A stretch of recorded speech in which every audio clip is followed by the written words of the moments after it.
You're listening to Impolite Society with Laura and Rachel. So, okay, if we're not singing... What are we doing? What are we even doing anymore?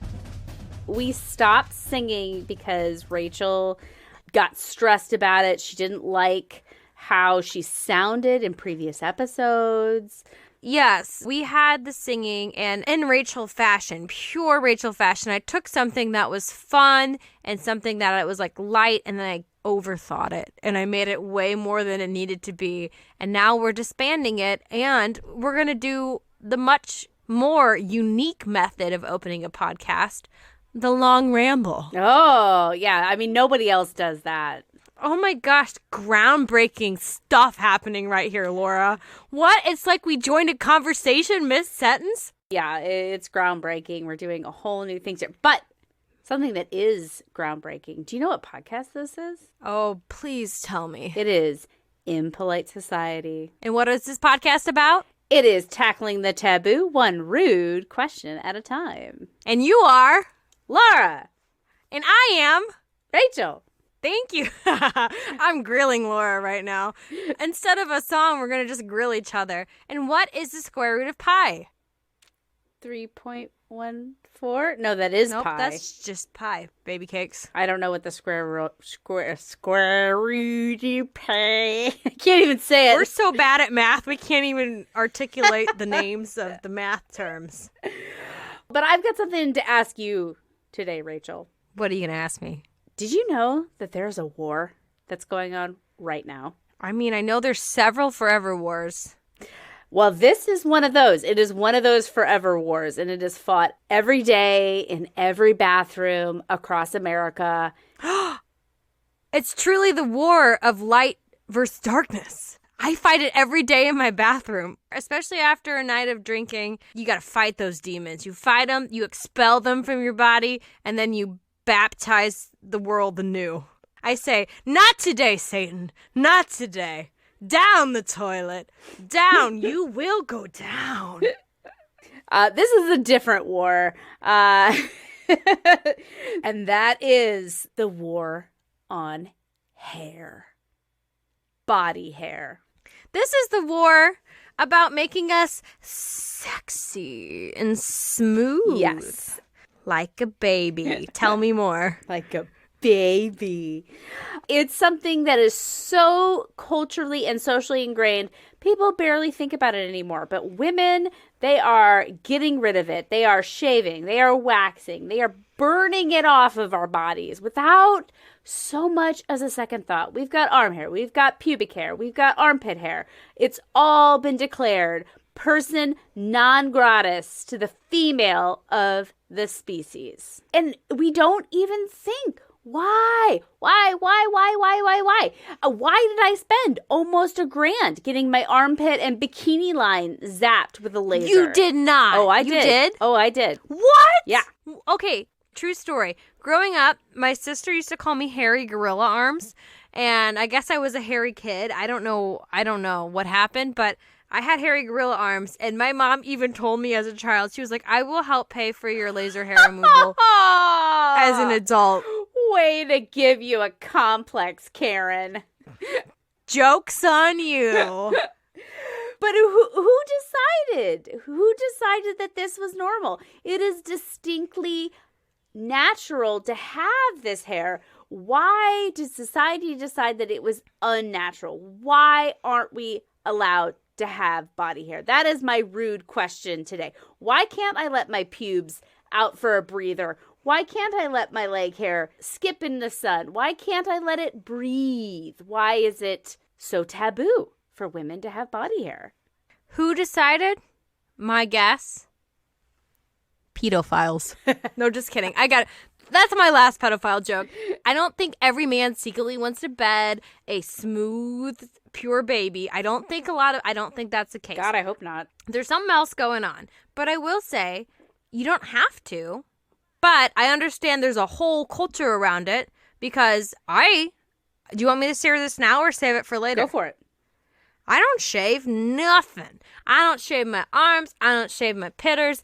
I don't shave my legs. I let those babies glint in the sunlight. Listener, I don't know if you can hear the sighing that I'm doing behind the microphone. And the reason why I say this, because Rachel proudly spouts all about her body hair. Rachel has the thinnest, blondest, most invisible body hair of anybody else that I've ever met.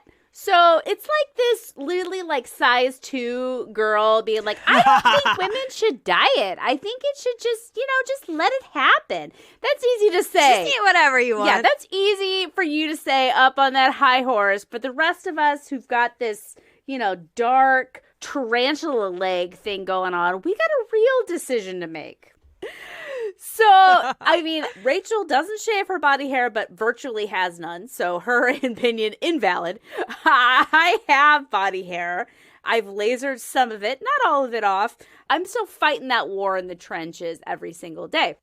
And we're really going to dig into why is Laura so upset about her body hair. We are going to get into it about the historical reasons behind it. And if you ask people, why they shave, they just say to be more attractive. But I feel like rarely people stop to think, why is it unattractive? Who decided these things? And I have got answers for you today. We have a villain that we can blame all of our problems on. Can I guess 2 things about this villain? Yes. I'm going to guess 2 traits about this individual, game show style. Got it. Go. Go. Bum, bum. Is this individual a man? Yes. Surprise. Oh my God, I'm one question away from the $1 million prize. Is this individual also white? Correct. I'm going to Hawaii. Hi, Mom. If there's a villain, he's mostly going to be a white man. Yeah. And we could all write our hate mail at the end of this podcast. We can all craft it together and blame all of our problems on this villain. I actually have an interesting opinion on this, but I'll save it for the end. And white men, you might like it, so don't stop the podcast just yet. Turntables have turned. This is great. Rachel's anti-patriarchal corner is going to become the patriarchal corner here at the end. I just want to be told I'm a good girl. Who doesn't? All right. Okay. First thing, getting into body hair. Why do we have it anyways? There are a lot of different theories, but no one really knows. Like, also, if you look up why people have so much less body hair than our closest relative, which is the chimpanzee, no one knows. There's all kinds of bullshit sounding theories that have been thrown around. I read multiple in my research. The most ridiculous of which was that they thought early man might have been like swamp dwelling, so they got rid of their body. To be more good at the water? To be better at swimming? It makes no sense. To Michael Phelps of the Savannah? It makes no sense. So nobody really knows. So evolutionary biology, we're just going to kind of throw that out of the window. This is all society here. We're just guessing. But our body hair, it does, we think, perform some interesting things in terms of our body regulation. One of those is that it keeps you warm, right? You get goosebumps, like it lifts it up. Chicken pimples. Yeah, it lifts up, and so you get more air trapped underneath there. A nice, cozy little wetsuit made of warm air. It also extends our sense of touch, like little tiny antenna. Like whiskers. Yeah, you can feel the draft in the room in your arm hair or on your chest hair or whatever. So something breathing down your neck. It protects us from the sun, obviously. Not as much sunburning going on. Oh, I fully believe that. That's a very good theory. That's why, I get sunburn on my hair part, right? During the summer, you got to put a little sunscreen on there. Yeah. And slap it on. My favorite theory about pubic hair is that it can trap those sexual pheromones in its web and make your downstairs business even more attractive to the sexual partner. Alluring. Yes, that's right. Society couldn't handle how hot all of our bush was making everyone around them. So they made us lop that shit off. You can't have that tromping around the office. How could anybody get anything done all day? Yeah, with so much pubic hair and so much pheromone, in the air, nobody would get anything done. So gotta get rid of it. Traffic would literally stop. No, I would. If I saw some big bush, I'd probably get in an accident. So I'm going to get into the history of removing unwanted hair, but I do want to make a little bit of a disclaimer. So we talk about removing, quote, unwanted hair. I'm talking about the hair that we all have after puberty, our underarm hair, our leg hair, our pubic hair, things like that. That's different from the hair that we get as we get older. I completely understand why women all throughout time have been trying to get rid of this dude-like hair that pops up as we get older. So that's, facial hair, the little wispies. Yeah. Whiskers. The chin whiskers. Get rid of that shit. The whiskers that also show up around your boobs as you get older. Yep. Nipple hair. That pops up. Oh, I can't wait. I will never not pluck that facial hair, and no one will ever tell me differently. Mustaches and beards, not a good look. Everyone, everywhere, in every time through our history, we all want to be the young and beautiful women. Young and beautiful women naturally don't have those. Well, but that's because women are told that our value comes from our reproductive ability, wherein facial hair shouldn't matter. Women should be valued for their minds and their personalities, not their ability to conceive. But that is my anti-patriarchal corner. But I will say it seems counterintuitive then that we would shave off our pubic hair, which I have heard as an evolutionary biology is a signal of fertility. What do they say? If there's grass on the field, play. What's the saying? There's a saying around that. I think it's like straight from like the 70s and like college, like humor. Oh, of course. Yeah. Of course. But I hear what you're saying, that once you've hit puberty, once you got hair down there, that means you're ready to conceive. You're good to go. It's literally, that's what I've heard evolutionary biologists theorize, that it is a sign of fertility. Like you said, it's like, come on, time to put some seed in this field. The grass is sown. Yes. But why did we decide to get rid of that? That's a great question. Let's go. Okay, so there have been products around since the recorded start of human history that helped women get rid of unwanted hair. The ancient Egyptians, they were a fan of the smooth sphinx look. They used all kinds of stuff. They used clamshells as tweezers to get rid of hair. Oh. And they invented sugaring, which is, if you're not familiar with sugaring, it's kind of like waxing. Who is? I am. But it's... Oh, you knew about it beforehand? Because it actually, they still do it. What? Oh my God, this is all mind-blowing. It's like a ball of hot sugar and lemon juice and like that kind of stuff. So you basically use it like a wax. So you like put it on the hair and give it like a second to cool. And then you rip it all out by the root. And then you kind of roll it up again. And you do the same thing over and over and over again. They still do it today. Oh. Yeah. When you describe it, lemon and sugar ball heated, it sounds like a candy first. Actually, interesting fact, if you're familiar with cooking, it actually is the start of candy. It's at the softball stage of sugar temperature as opposed to the hardball stage. And we're not talking baseball. It's just a cooking term about the temperature of sugar. Of course. Who doesn't know that? This is the Cooking Society podcast. Get on board. Hardball, softball, ripping hair out. What I do know is that you want to season all of your lemon drop cookies, cakes, pies with just a little sprinkling of pubes. I mean, it really does bring out the flavor. Well, we know the aroma is there. You want it to have a good musk to it, the pheromones. It'll be the number one pie at the church bake sale. Oh, geez. I'm just imagining. But the priest won't touch it. They won't touch it. They think about it real hard. No, wait, they wouldn't. No, never mind. I'm not going to make that joke.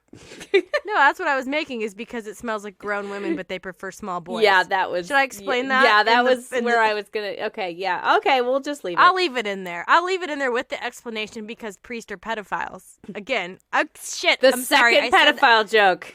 I said I was only going to have one, but here we are. All roads lead back to diddling children. Well, speaking of which, the ancient Greeks who are also known for diddling children.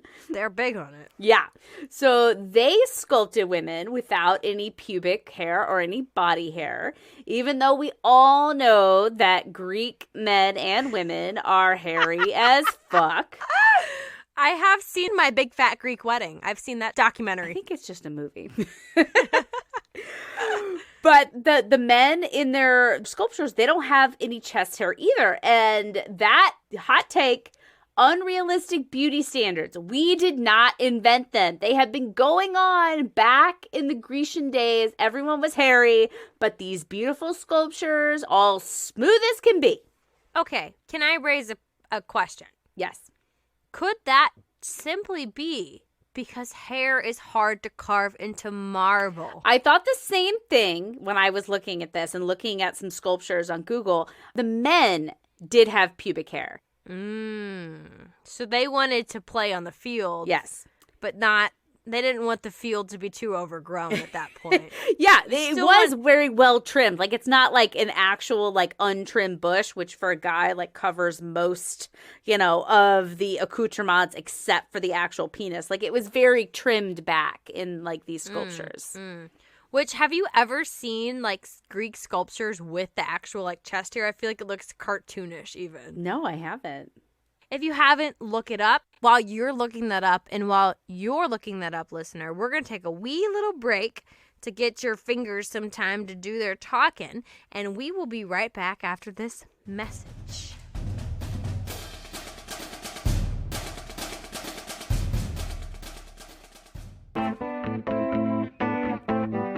Welcome to the Pedro and Banana podcast, where we talk about everything, anything, all of it, over again and again. Paranormal. Oh, God.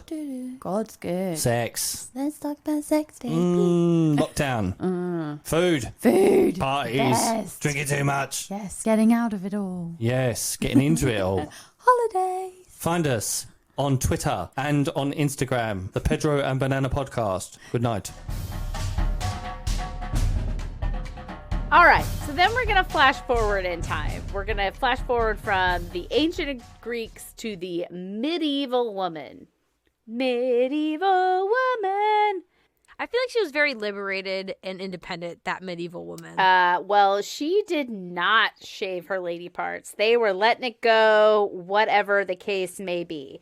If they did shave their downstairs, it was usually because of pubic lice.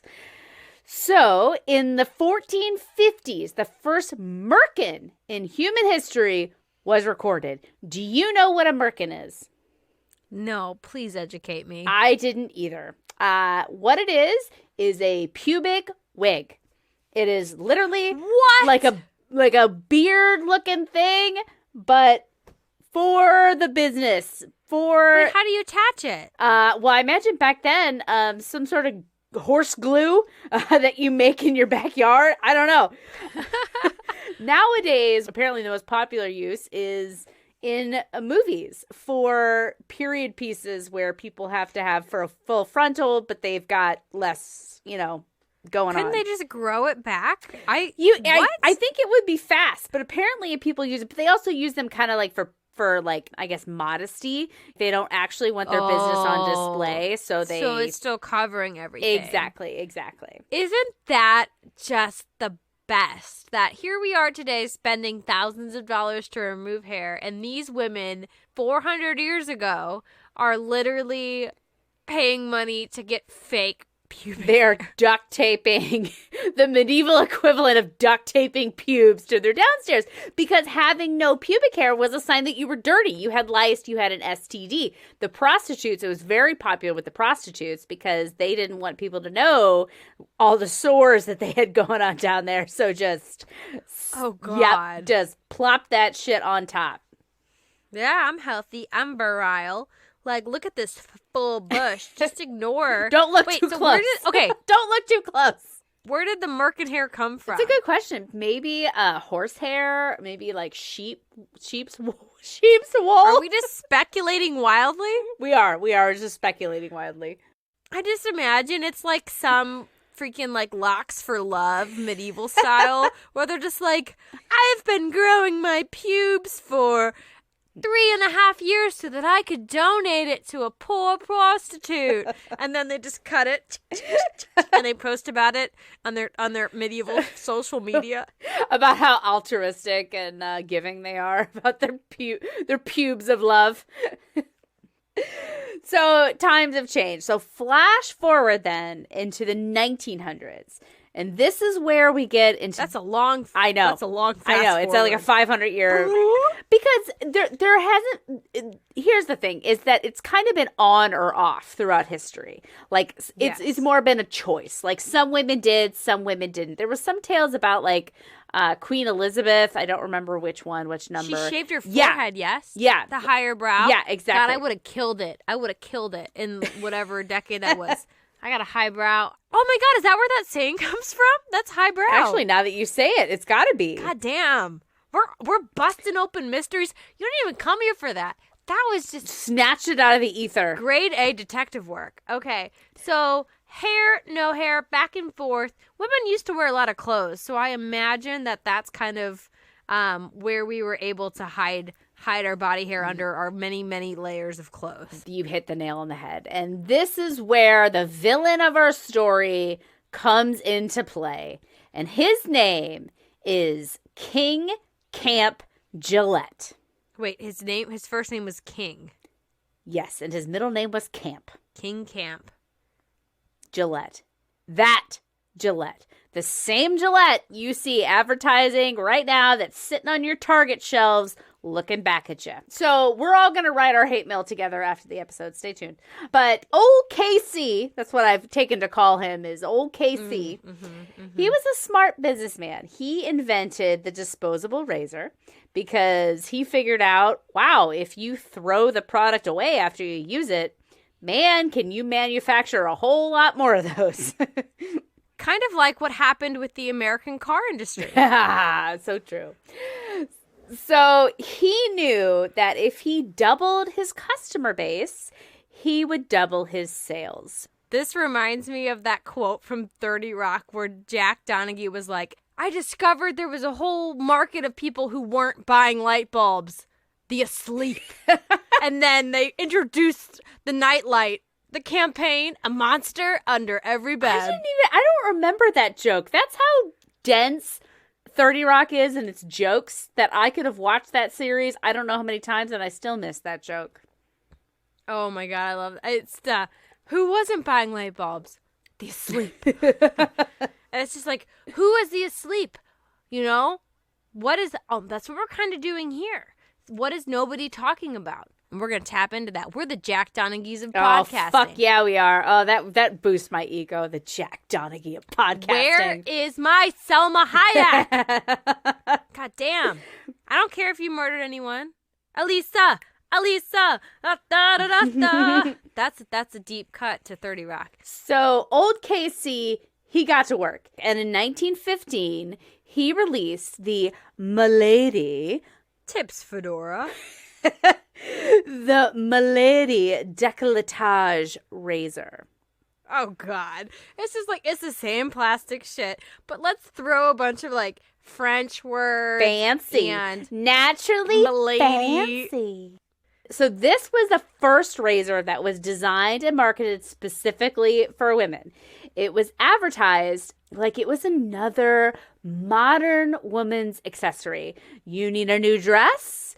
You got to get that razor. If you're going to be showing your arms with these sheer sleeves or these sleeveless sleeves, you're going to get that. You're going to get your razor as clearly as you would get a new hat to go with your new dress, a new pair of gloves to go with your dress. The magazines, the women's magazines, marketed the two together. The latest sheer sleeve fashions on one page, right opposite those razors. And they even were very careful about the verbiage that they used when they were doing it. So they didn't want to say shaving because shaving was a very masculine thing. You know, it's the decades of a barber and things like that. So they said smoothing. We went to smooth. We are so sophisticated and feminine. We went to smooth, not shave. Yes. No. This isn't masculine. This is We are smooth. Your armpit should be like your face. It's as smooth as your face. And that's what I heard in my research was that was literally the comparison. In your sleeveless ball gown, you want your arms to be like your face. So Casey, he was a smart man, as we've established. And so he was also careful in how these adverts were written. They used very carefully chosen words, like used by women of refinement, remove objectionable hair, get rid of an embarrassing personal problem, and smooth underarms were a feature of good dressing and good grooming. And the message... Hoot, hoot, hoot, hoot. You have hair in your armpits? Hoot, hoot, hoot, hoot. We're laughing at you. Yeah, so the message was, if you weren't doing it, you were not a woman of refinement. You were not a woman of good grooming and good dressing. And what this says to me overall is just how much I fucking hate women's magazines. And I feel like it's kind of a moot point nowadays because magazines don't really exist. But... What is a magazine? Did you? I mean, I know. Oh, I used to buy 17. I used to buy Cosmos, and I would take them home, and that's how I learned everything I know about a blowjob. Same.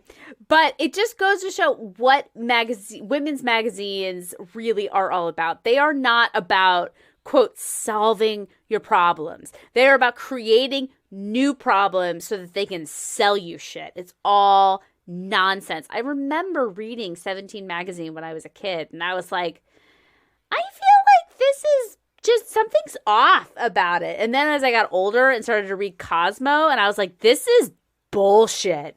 Just like selling you your insecurities right back to you. And it's awful. It's fucking awful. I never felt good after reading a magazine. I always felt inadequate. Totally. And I grew... Which is right. They got me right where they wanted me. Yeah, I grew up reading that shit. And it is just, it's poison, man. But good thing those don't really exist anymore. But I'm sure they exist in other forms. I mean, your content creators on Instagram, that are trying to sell you their ideal life, same sort of shit. They're trying to sell you. It's exactly the same. They're trying to sell you back your insecurities. We've just lost the beautiful glossy pages and that glue smell. That's so good. Yeah, exactly. It's just a whole new world. But okay, so aside done.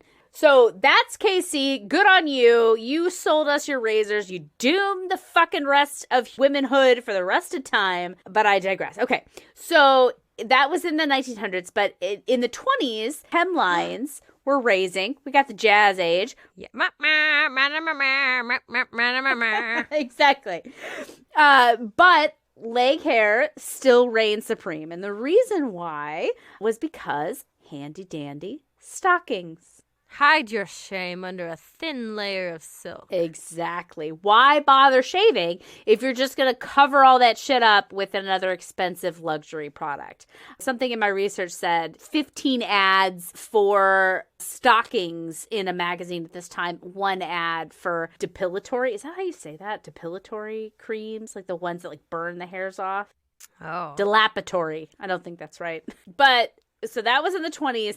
But here comes the drums of war, and that is World War II. I did the boogie woogie boogie boy from I Don't Big. It's the boogie woogie bugle boy a company beat. Yeah, something like that. And World War II ran from 1941 to 1945 for the United States. I got that wrong in a previous podcast, and I was really mad at myself when I went and listened to it. She put herself in the corner of shame. I did.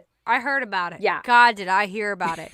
Really, I was the one being punished, and I did nothing wrong in this situation. Just saying. I consider myself a World War II buff, and you turn this microphone on, all of it goes out the brain. But anyway, okay, so. I've gotten stuff wrong about my own life. True. It's hard. It is hard. So, but during World War II, silk and nylon, it was rationed at the wazoo. And because paratroopers needed that stuff, they needed it for parachutes and for uniforms. So it was rationed. So women could not get the stockings that they wanted to cover that ugly, gross, disgusting hair. I've actually heard that women was in the rationing, they would take pencils and draw the lines up their back of their leg, like the seam of the stockings, to make it look like they were wearing stockings, even if they weren't. That is 100% true. And if that doesn't just show what a bunch of cattle we all are. I don't know what does. So manufacturers, they made these liquid stockings, which is basically very pigmented foundation for your legs. Oh, God. Yeah, women quickly was like, this is That would take stupid. 40 minutes to put on. You get the little brush, you're like... So they started shaving to get that smooth look. Yeah. So congratulations, Mr. King Camp Gillette. He had tried to get women to start shaving their legs in the early 1900s so they could get even more of that Skrilla from us ladies. It just wasn't catching on until the war, however. Which is a stroke of luck on his part, because he had no Really? idea it was going to happen. Yeah. And why are all these women shaving? Who are they trying to look good for? All the men are in Europe. There was a kind of a campaign going on, but I don't know how much I buy this, because this comes from like the research around shaving. There was a campaign telling women to keep looking hot, to keep people motivated. And I was like, I don't really buy that because women were going to work and they were actually getting shit done. But they were trying to make a link between shaving and patriotism and beauty and patriotism, like it was something they were trying to push. Oh, I can buy that. It was like, give them something to fight for. Give them something to... They can't like, fucking see you. I've heard They can't fucking see you. But they can imagine your silky, silky legs. Okay, fine. They can imagine them all they want. Doesn't mean I gotta have them. So now it's the 1950s. We're shaving our legs. Fucking Casey got the best of us. After all, he's got the last laugh. We're trying to be patriotic. We're shaving our legs. We're shaving our armpits. What's next? So, 1950s, take a step back here, because in 1946, the bikini came out en masse. Pubic hair and fat girls everywhere ruled the day. I think all women rue the day because we all think we're fat girls. Yeah. I guarantee you there's not been one woman who's like, I look perfect in this bikini. Not one. I don't know. I just know that it has never been me. I've never worn a bikini or two-piece in my entire life. But anyway. Really? Never. That's fascinating. Let's dig into that. No, let's not. So with the advent of the bikini, you got to trim that hair back, because the cut is higher up than like those other like swimsuits of the 30s and early 40s that were more like boy shorts. Things that have never been an issue before are suddenly an issue. And that is actually a quote from one of the articles that I read. So from Sarah Hildebrand in her book, The Embodiment of American Culture, she says, quote, the more clothes women were allowed or expected to remove, the more hair they were also expected to remove. So shorts, skirts, everything gets shorter. It's all got to go. It's almost like the more quote unquote empowered we are, the less empowered we are. Absolutely. Think on that. Suck on that for a while. So bathing suit styles, they keep changing, and it kind of coordinates with how we groom our downstairs. So full coverage bottoms of the 60s and 70s, they had like the low waist, but like more full coverage on the bottom. You could kind of get away with more pubic hair. And so, hello there, 70s bush. We see you. We love you. We appreciate you. You had your moment in the 70s pornography, kind of the feminism, burning bra days of saying, ayo. But unfortunately, that all gave away to the high-cut bikini. Or even to high-cut one-pieces. Thinking about Baywatch, those one-piece swimsuits that just go way up the thigh. You've got to get rid of that bikini line hair and get rid of it narrower and narrower and narrower, so you get like that landing strip. Is then kind of the expectation. Oh, that makes sense. That's where the landing strip came from. Because why go from full bush to this weird little bloop, bloop, bloop? It's because it's just like, cut it back, cut it back. It's like the rainforest. We keep infringing. We keep cutting it back. Infringing upon its natural territory. Truly. And then we finally get to this, like the string bikini, like the barely a scrap of fabric in like the late 90s, early 2000s. Good luck hiding anything there. So it's all got to go. And that's when the Brazilian comes into popularity, and stupid fucking Sex and the City television show Sarah Jessica Parker popularized it in an episode, and it made it the new, quote, normal. So now we've lost armpit hair, leg hair, and, okay, separately, thigh hair, because that's a big deal. You know, when you were first introduced to shaving, it was all below the knee. And then at some point you decided that you were going to be a stripper and you shaved above the knee. And then it went even higher and you shaved everything in between. Yeah. From armpits to knees. It's got to go. There's no more hair. Yep. No hair. Yep. Crazy. So, but right now in 2021, things are getting a little fuzzier. Ooh. Aha, aha, aha. Pun. Okay. Anyway, in more ways than one. So people still go fucking nuts over women showing body hair on Instagram. Some people, in the research, they said that some people gave them death threats. And I'm like, if you are giving a death threat about body hair, and if you are taking a death threat seriously about body hair, and I was going to say, I'm not receiving death threats on body hair right now. That's, my inbox is full. I'm not receiving it. I would be like, this couldn't possibly be back. serious. And also, what the fuck is wrong with you for sending it? But anyway, some celebrities and Instagram models, they're kind of trying to embrace it. In fact, Rachel's idol, Bella Thorne, and OnlyFans. Why is that my idol? Where did that come from? I was very surprised to see that. Because I talked about her on the OnlyFans You talked episode? about her armpit hair on the OnlyFans episode. I did not. Yes, you did. Maybe not in the final cut, but certainly along with us. This is the first time I've been hearing about her armpit hair. I swear to God you talked about it. I'm not crazy.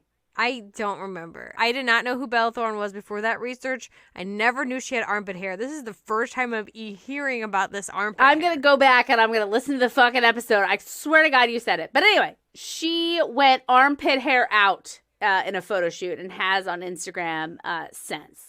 And other minor celebs like Scout Willis, Demi Moore and Bruce Willis's daughter, Miley Cyrus, Dakota Johnson, some other people I had never heard of.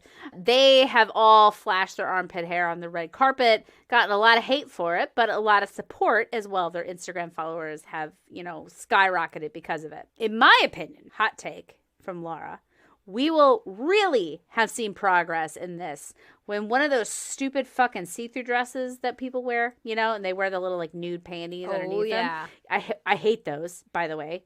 Put a liner in your dress. It will be just as beautiful. Anyway, when one of those see-through dresses and we got some bush poking out, that's when we'll know that we have really made progress, but we haven't quite hit that yet. I look forward to the day personally. So I've heard... Ready? Here comes a hashtag intersectionality alert. Okay. Because I hear that people respond differently when women of color display body hair on the red carpet versus white women. I'm going to guess it's more acceptable for Black women. It is, yeah. So in my research, I heard about Monique. She lifted up her dress one time on the red carpet and there was hair on her legs. And it wasn't as much as an ordeal as some of the white ingenue type women when they display their hair. It causes more of a tizzy. And it goes down to even research has suggested that women of color do not shave as much as white women. Yeah. And it just adds a whole nother layer to the whole conversation. I can buy that. That's an interesting conversation, I guess, about beauty standards across race. Because I think about it is definitely more acceptable for a Black woman to be thicker than a white woman. There's definitely more shame attached to a white woman being bigger as opposed to a Black woman. And, good on you. You deserve some grace in something. Well, truly. In that case, one thing should be easier for you in the grand scheme of things. But it's just there is something about, the level, and I think it's racist and I think it's classist, but it goes back to those ads from the 20s where they talked about women of a certain, style, women of refinement, women of good grooming, women of refinement. So then I feel like that's the expectation and it's not the same because people are racist. And they don't have that of women of color. And then even one of the studies that I've read about or heard about in my research, it's literally called Caucasian female body hair and American culture. When this was published in 1981, but they could even at that time distinguish that there's been some differences here. It's interesting to call out. We're not the ones who have the answers on this, but it is interesting. It is interesting. I agree. And but I think that segues really well into kind of our musing sections about this topic. Let's get musing. But first, you guys don't want to hear about a fucking website builder. We've all heard about it. Let's hear from someone who's way more important. You! That's you, our beautiful listeners. You know what time it is. It's time that we pay it forward for you giving us your time. This week, I want to shout out Sean, Fergal, and Cormac of the Tweets Ahead podcast for leaving us a very kind review on Podchaser and then tweeting it out into the ether. Thank you. For our hometown shout out this week, we're going back to the Buckeye State and we are shouting out Huff, Ohio. We realize that you are a neighborhood within Cleveland, which makes it a 5-week C streak. But I wanted to call out Huff specifically because I did a little digging, I did a little research on the background of the neighborhood, and as someone from St. Louis, I can just say I feel you. I feel like we have some kind of kinship here. For the rest of you, if you don't know what I'm talking about, that's okay. This is my moment with our lovely listeners in Huff. And if you want to have your own moment with us, you know what to do. Hit download and tell your friends about us and have them hit download too. Or you can jump to the front of the line by leaving us a review on Apple Podcasts, or wherever makes sense. Just make sure to let us know about it so we could give you your shout out. And as always, remember to download, rate, and review, and you might just hear about you. Now, back to the show. Talking about body hair, how can we normalize this as a choice to shave or not shave? Because I'm not some hard-line feminist that's going to tell everybody, don't shave your hair, don't do it, don't bend to the patriarchy. I'm saying I just want people to have an option because it feels like it's not an option. How can we make this a choice the same way that a man has a choice to grow a beard or to not grow a beard? It's no like political statement. It's just I chose to grow a beard or I chose not to grow a beard. But for women, if you choose not to shave, you're like some fucking radical. Yeah, and that's tricky because the pieces that we shave are usually hidden. Yeah. Your face is on display, so trends can come and go. And here's where But even your legs aren't hidden. I wear skirts a lot. Yeah, I think the thing is you could probably not shave, and I don't think a lot of people would notice because nobody's staring at your legs. I feel like they would because I remember I was in maybe my mid-20s. I remember that I was in training and there was a woman in my training class and she did not shave her legs. I could not fucking stop looking at them. I know that's, again, me perpetrating this exact expectation, but it was so distracting. Well, I think that's a very good point because you said you, as another woman, was the one who was noticing. My husband, he was looking for a suit jacket today. It was in front of him. It was on a chair in front of him, and he could not find it. And I said, Dan, is that the suit jacket you're looking for? And he was like, oh, yeah, there it is. Oh, what would I do without you? Men they don't fucking see shit. I disagree. I think in this case, if you were to put a pair of nice looking legs in front of him, he would zero in on that shit in a second. Ketchup right in front of my face in the refrigerator. I have no idea where it is. Well, legs, I see a hair. Because when you think about it, we were giving a lot of hate to Casey Gillette, which just his name itself deserves hate, and I'm sorry. King Camp Gillette. What's a name that's easy to hate on? But the ads were run in women's magazines. They were run by women. This shaved aesthetic is a woman-grown look. And it goes to when they researched and they studied women, they asked them, why do you shave? And only one section, like only straight women were the ones to say to feel sexy. But it wasn't even then about males perceiving them as sexy. They wanted to feel sexy. Mm-hmm. That's an aesthetic. That's something that was built within our culture. So you noticing her legs, you might have been the only one or other women were the only ones. So I feel like the first step to normalizing this is to just have other women be okay with it. Yeah, I think that is a good idea. I was looking through some stuff on this, and a company came up called Billie, who they sell some sort of like skincare product, but they had an awesome commercial, guys. You should look it up. And it was about women at the beach, and it was awesome because it showed women of all different races, all different sizes, and in a variety of unshaven and shavenness. And it's just like a fun, like the song is really fun, and it's just whatever your choice is, enjoy it. And I really like that commercial. Maybe we'll link it in the show notes. That would be the We first. should start adding our research to the show notes. And I think, if that would be the case, the ideal is we could all have our hair or not have our hair based on our decisions without other women looking and passing judgment. So in the future that I envision would be hopefully where you can choose. But I don't necessarily know if that's going to be the future we live in, because I feel like we are constantly getting more pressure to have less hair.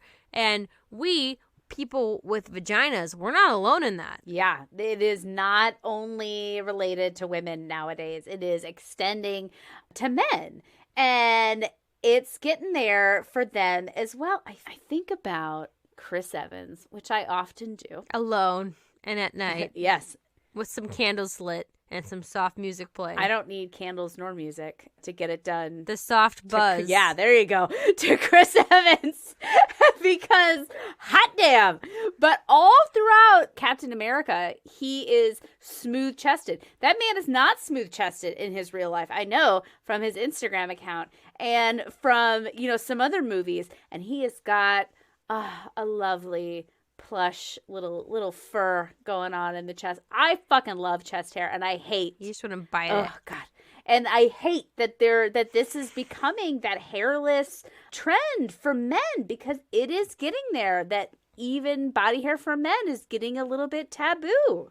Yeah, some men that you and I may know have also considered and or received laser hair removal treatment? Paid thousands of dollars for it. My husband, as a matter of fact. My husband is a hairy man. And I'm not talking like Robin Williams, like gorilla hair. But Austin has lovely chest hair. I get mad when he kind of shaves it down too much. I'm like, no, let that go. I like it. I like to run my fingers through it. I like it. But he does have hair on his back. And he was self-conscious about it. So he has signed up for laser hair removal. It is going well. His back is very smooth. But I think that kind of falls into that category of that unwanted hair, of women and like their hair around their chins. I don't think anybody has ever said that back hair is subjective in terms of sexiness. Chest hair is a young man, you're displaying your grass on the field. We're ready to play. That puberty hair. Virile. Exactly. But back hair is more of that like you're aging kind of thing. And everyone wants to get rid of something that's aging. Even beyond him, just like I said, in the movies, smooth-chested men. And I don't like it, y'all. I don't like it. Yeah, it's just moving further and further away from our natural state. Yeah. So I think you might have a crazy theory about this, Rachel. Okay, we talk a lot in other episodes about how we are at a constant battle. Humanity. We are fighting our natural ties, our ties to evolution, our ties to our past. We are trying to separate ourselves from the animals at any cost. And, this is going to get wild. So, Laura, bear with me. Buckle in. I'm buckled. Let's go. How familiar are you with, alien lore? Like ancient aliens? No, well, a little bit, but that's not what I'm talking about here. Not very familiar at all. No. Okay. So there's alien species called the Greys, right? Are these like the big-headed, big-eyeballed ones that you kind of see Big parodied? head, big eyeballs, very common, the ones that are seen. Okay. There's the Greys, there's the tall whites. You better beware of the tall, tall man. Our friends who listened to last podcast will get that one. But anyways, so all the aliens, there's like a common theme, is they're very smooth. I always think of them as being like kind of slimy too. Yeah. Well, big eyes, big heads, no hair. So what if these aliens are not aliens at all, but they are just future humans who are are reaching the end of what we are starting today, where they are removing their hair. They're trying to remove themselves from the nature, from the world that we're from, that they've gotten to the point where they're truly like, we are no longer the ape species we evolved from. We are this new space age creature. And so these aliens, this has always been something I've thought. These aliens we're seeing are probably not aliens at all. They're future humans. They are future us who are coming back. Visit our previous selves. Yeah. So they don't need to be kept warm. They have technology. They don't need to extend their sense of touch. They've got, other things going on. Maybe like telekinesis or something to help them like decide with their big brains. I don't even think it's technology. I think it's just we've got the technology has nothing to do, like the physical ability has nothing to do with it. I think it's literally just like they're signaling to the world around them that they are different from They're virtue us. Signaling to everyone else that they're different from us ape people, essentially, who have hair and bushes, and we are a slave to our desire to eat and our desire to fuck, and they're like, no, we don't do that. We're not bound to that stuff anymore. We're shaved. We have shedded our full animalian part, and we are higher beings.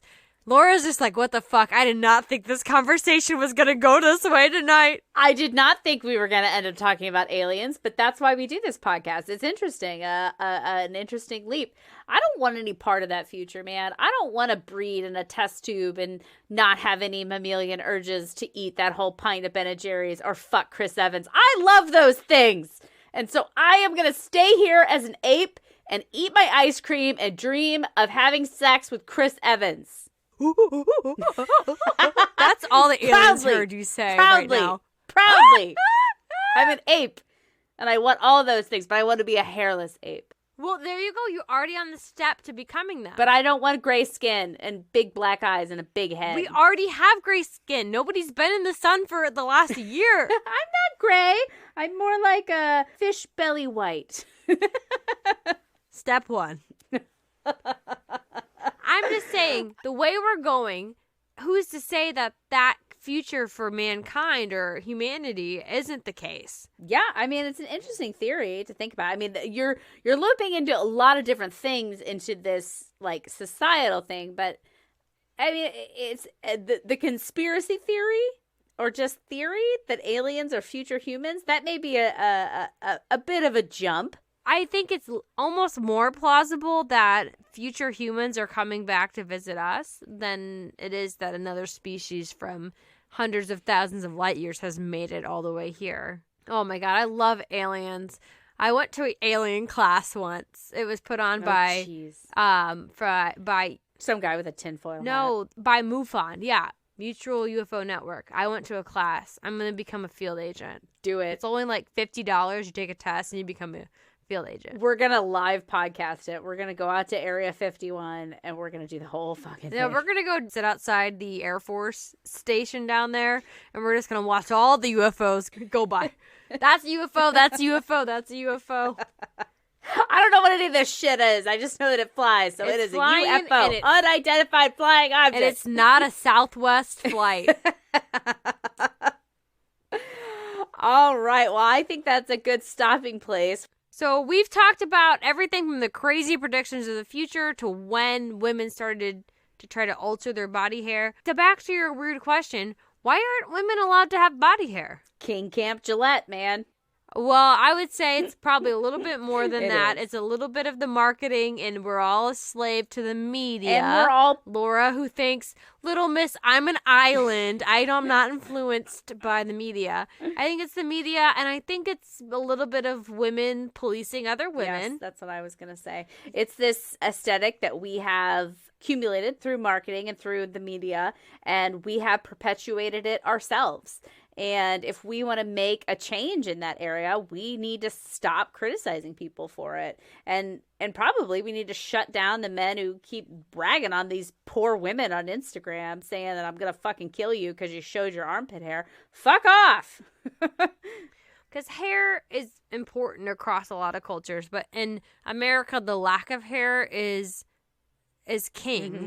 And I think it comes down to those first ads that. We're talking about women of refinement, women of class. Milady décolletage razor. We are all pretending to be upper class. Look at social media. We're all pretending to be of a higher class than we are. And that is what's made it so mainstream, is like, if you tell us rich people do something, everybody's suddenly doing it eventually. And so let's just say, like, why aren't women allowed to have it? I mean, nobody's stopping you from having it. Take a stand. Don't shave your legs. But don't make a big deal about it if you're like Rachel and don't actually have any body hair. What do you mean? I have body hair and I make a big deal about it. I'm a little bit more feminist than you. But let's normalize it, people. Bring back the 70s bush. Let's not fight our roots so much. Let's be who we are. Yeah. And what we are is gross, filthy, disgusting ape people. And that's what we're here about. We're digging into all those pieces of our ape selves that we try to stuff down to get by in this modern society. So if you've enjoyed digging into those parts of ourselves, please download, rate, review. That's the fuel that keeps this locomotive running. Follow us on the socials, on Instagram and TikTok. We are at Impolite Society. We're also on Podcast. Twitter. We said we weren't going to be on Twitter, but we're on Twitter. I don't know what the hell I'm doing. iSociety, at iSociety. We're there. I don't know. How does Twitter work? Teach me how it works. We're also very much reliant on you because our promotion can only go so far. So if you've liked what you've heard, please tell somebody else about it. Please let your friends know. You know what we're about. You know in your who in your life might like it. Please let them know. But anyways, we don't need to belabor this anymore. You know the drill. Yes. You're listening to an indie podcast.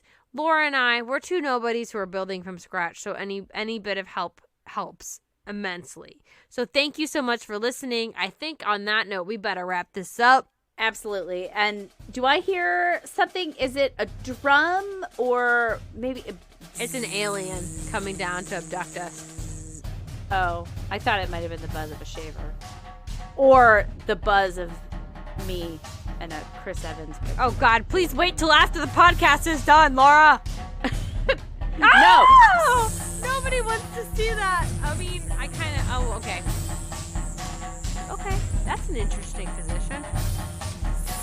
Okay, bye, everybody. Laura's got to get her jollies. We will see you later.